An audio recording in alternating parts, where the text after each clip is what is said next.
મહાત્મા ગાંધી શતાબ્દી નિમિત્તે વડાપ્રધાનના સમગ્ર દેશને સ્વચ્છ બનાવવાના અભિયાન અંતર્ગત મુખ્યમંત્રીના આયોજન અનુસાર સમગ્ર ગુજરાત સાથે ભુજમાં સફાઈ અભિયાનનો રાજ્યમંત્રીના હસ્તે પ્રારંભ કરાશે। આજે કલેક્ટર કચેરી ખાતે મળેલી બેઠકમાં 5 વર્ષ સુધી ચાલનારા આ અભિયાન અંગે ધારાસભ્ય ડોક્ટર નીમાબેન આચાર્યએ જણાવ્યું હતું કે મુખ્યત્વે લોકોમાં જાગૃતિ આણવાનો મુખ્ય ઉદ્દેશ છે।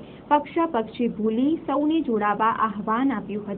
શ્રી દેસાઈએ જણાવ્યું હતું કે ભુજમાં તારીખ 2/10ના સવારે ઓલ્ફ્રેડ હાઈસ્કૂલ પાસે આવેલ ગાંધીજીની પ્રતિમાને હારારોપણ સાથે રાજ્યમંત્રી તારાચંદભાઈ છેડા અભિયાનનો પ્રારંભ કરાવશે। ત્યારબાદ નશાબંધીના કાર્યક્રમ બાદ શહેર સફાઈનો પ્રારંભ કરાશે, જેમાં સરકારી તંત્રો સાથે સંસ્થાઓ, એનસીસી, એનએસએસના કેડેટ શહેરીજનોમાં વધુ જોડાવા અપીલ કરી હતી।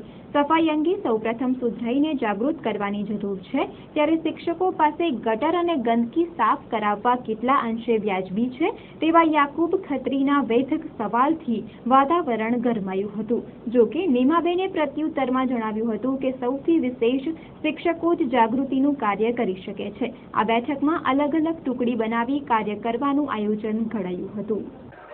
2 ઓક્ટોબરના રોજ જે સ્વચ્છતા મિશન શરૂ થવાનું છે એની તમામ સંસ્થાઓને જોડવા માટે અમે એમને એનું એક પ્રાથમિક માહિતી કે 2 ઓક્ટોબરે શું કાર્યક્રમ થવાનો છે અને એમની શું ભાગીદારી આપી શકે એમ જેની ચર્ચા કરવા માટે અમે આજે બોલાવ્યા હતા। અમને એવું નથી, અમે ત્યાં જે પણ લારી ઉભી રહેશે એના માટે નગરપાલિકા સાથે મળી અને એમનો કાયમી ઉકેલ આવે અને કાયમી સારી જગ્યા મળી રહે અને કાયમી આપણે ત્યાંથી ગંદકી દૂર થાય એ વિસ્તારમાંથી એના માટેનું અમે પ્લાનિંગ કરવા માટે જઈ રહ્યા છીએ। ના, અમે આજે મિટિંગ હતી 2 ઓક્ટોબર માટેની હતી, એના માટે જે વોર્ડ વાઇઝ સફાઈ માટેની એક ફરીથી અમે એક આયોજન કરી રહ્યા છીએ અને બ્લુપ્રિન્ટ નગરપાલિકા સાથે બેસી અને બનાવી રહ્યા છીએ અને એ તમામ વિસ્તારોને એમાં આવરી લેવાની અમારી એમાં ગણતરી છે। આ અભિયાનની અંદર જે કંઈ સ્વૈચ્છિક સંસ્થાઓ અને સરકારના અધિકારી પદાધિકારી બધા જોડાશે અને એમને જે વિસ્તાર આપવામાં આવ્યો છે એ વિસ્તારમાં એ લોકો સફાઈ અભિયાન શરૂ કરવાનું છે। નગરપાલિકા સાથે અમે સૂચના આપી છે નગરપાલિકાને જ્યાં જે ગટરના પાણી ઉભરાય છે સ્પોટ શોધી અને ત્યાંથી એનો યોગ્ય નિકાલ થાય એ માટેની વ્યવસ્થા કરવા માટે અમે નગરપાલિકાને સૂચના આપી છે।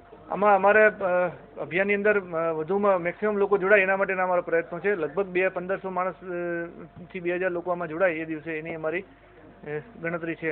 એમાં નગરપાલિકાના જે કર્મચારીઓ અને જે સંસ્થાઓ છે એ જોડાશે અને એ એમના વિસ્તારમાં જે લોકો આવે સ્વૈચ્છિક રીતે એની અંદર સફાઈ અભિયાનમાં જોડાઈને સફાઈ કરશે જે તે વિસ્તારની। આ તો સરકારનો બધા લોકોનો પ્રોગ્રામ છે, કોઈ નગરપાલિકાનો એકનો પ્રોગ્રામ નથી, બધા માટેનો પ્રોગ્રામ છે।